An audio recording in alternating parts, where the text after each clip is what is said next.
সেটা হচ্ছে যে এটা কি আমাদের একটা ইরেজার?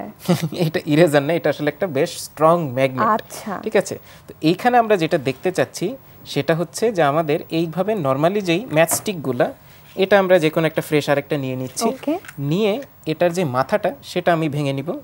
ওকে এই মাথাটা ভেঙে নিলাম এবং সেইটা হচ্ছে আমি এখানে নিচে রেখে দিচ্ছি। ঠিক আছে, ওকে। আচ্ছা, তো এই পার্টটা আমি যদি ধরি, এগুলা মোটেও ম্যাগনেটিক না, হ্যাঁ, একদমই অ্যাট্রাক্ট হচ্ছে না বা একেবারে রিপালস করছে কোনো না। পার্টি উঠে আসছে না বা কিচ্ছুই না, তার মানে এই পার্টটা আসলে ম্যাগনেটিক না।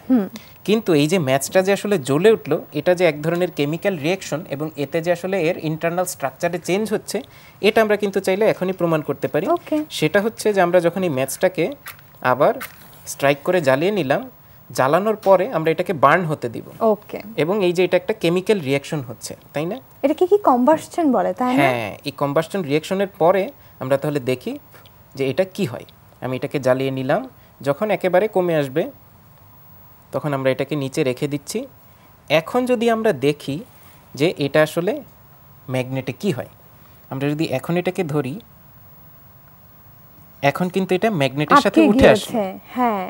তার মানে এর যে ইন্টারনাল যে কম্বিনেশনটা ছিল সেটা কিন্তু পরিবর্তন হয়ে গিয়েছে এবং এখন এটা ম্যাগনেটিক, স্লাইটলি ম্যাগনেটিক ম্যাটেরিয়ালে তার মানে কনভার্টেড হয়ে ইন্টারনাল গেছে। প্রপার্টিজ চেঞ্জ হয়, অনেকটা হ্যাঁ। ম্যাগনেটিক প্রপার্টিজ এটা অ্যাটেইন করবে। তার মানে এটা কিন্তু একটা রিঅ্যাকশনের থ্রুতে গিয়েছে। আচ্ছা। তাহলে এটাও আমরা দেখতে পেলাম। এটা হচ্ছে একটা বোনাস খুবই পার্ট। ইন্টারেস্টিং ছিল।